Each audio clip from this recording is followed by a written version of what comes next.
Warning, warning, warning, warning. What he said was, you guys know who I am, you know what I'm capable of, and it could have been a lot worse. That was his statement.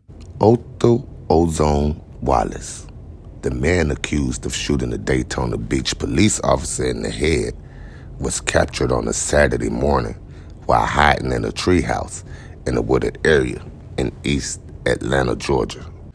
A law enforcement task force, including local, state, and federal agencies, captured Wallace at about 2:30 a.m. in a remote area in DeKalb County, Georgia. But the mystery is, why was the police after Mr. Wallace in the first place? But he was on the 3-acre property of the NFAC, which stands for Not Effing Around Coalition, a black nationalist paramilitary organization. He was found on the property in a treehouse. In the treehouse with Orthal Wallace was said to be multiple flashbangs, rifle plates, body armor, 2 rifles, 2 handguns, and several boxes of ammunition. Wallace was 29 at the time, and he was accused of shooting Daytona Beach police officer Jason Raynor in the head. Wallace faces a charge of attempted first-degree murder, which was upgraded to murder after Raynor passed 55 days after the shooting. Daytona Beach police officers were present when Wallace was arrested, and they locked Officer Raynor's handcuffs on Wallace's wrist. There were 4 other people on the property where Wallace was captured. The property also contained 2 structures and a trailer besides the treehouse.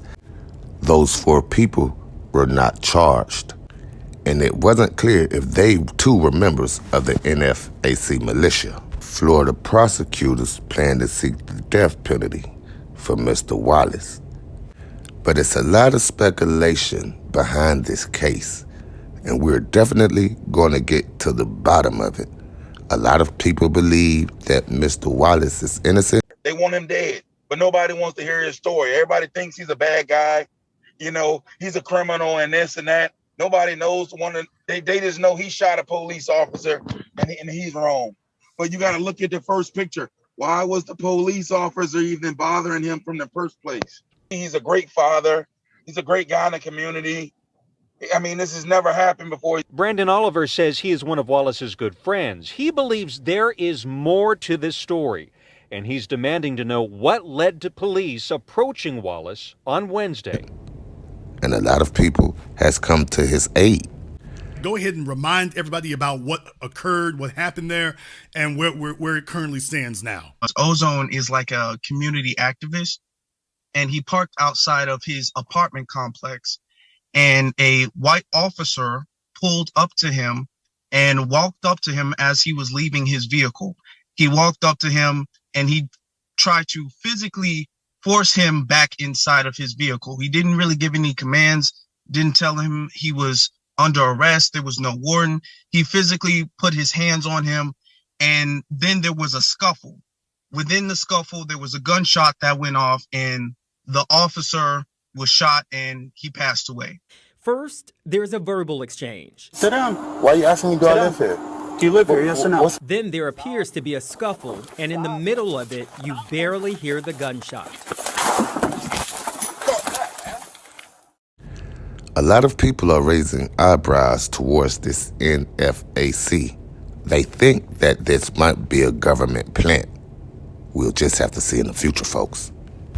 The 56-hour manhunt came to an end very early this morning when federal, state, and local law enforcement came down this road here behind me, about 5 or 6 miles northeast of Lithonia.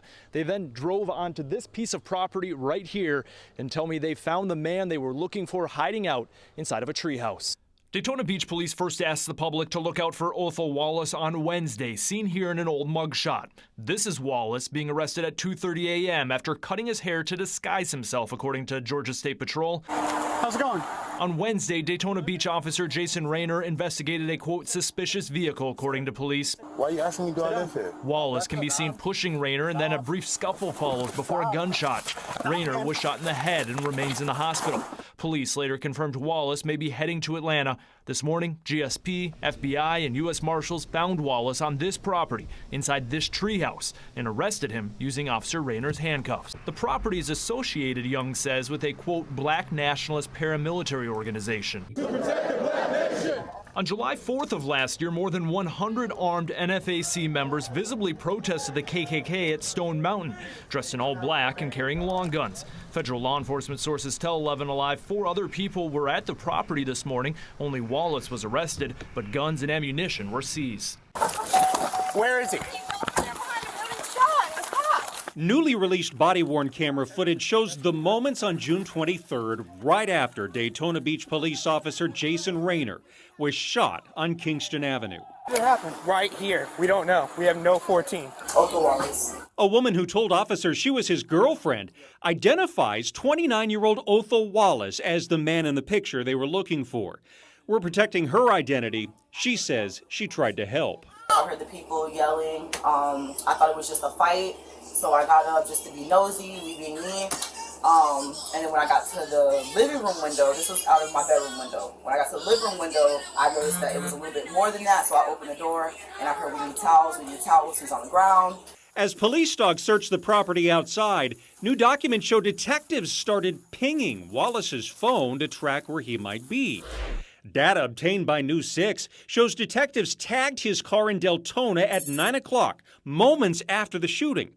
At 4 o'clock the next morning, he was in Gainesville, where his father owned property and where his car was found in a parking lot. As his phone pinged traveling up I-75, police documents show new be-on-the-lookout alerts were issued in Georgia.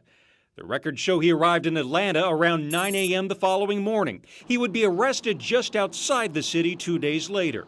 Back in Daytona Beach, officers served a search warrant at his apartment, discovering guns, ammo, and a ballistics vest with the new Black Panthers insignia on it. We've reached out to the girlfriend several times, either no answer or most recently no comment. According to the report, after detectives spoke with her the night of the shooting, she began to cry and stated her children would never see their father again. I just want to really get the legal stuff started. I really want to get your lawyer in there as soon as possible.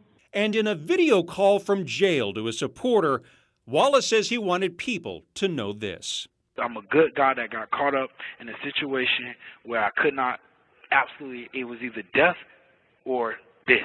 Now, Wallace is charged with murder of a law enforcement officer. Investigators say he shot Officer Jason Rayner last June and then took off, leading to a nationwide manhunt. He was found days later in a treehouse near Georgia and was then charged. Almost 2 months later, Officer Rayner died from injuries related to that shooting.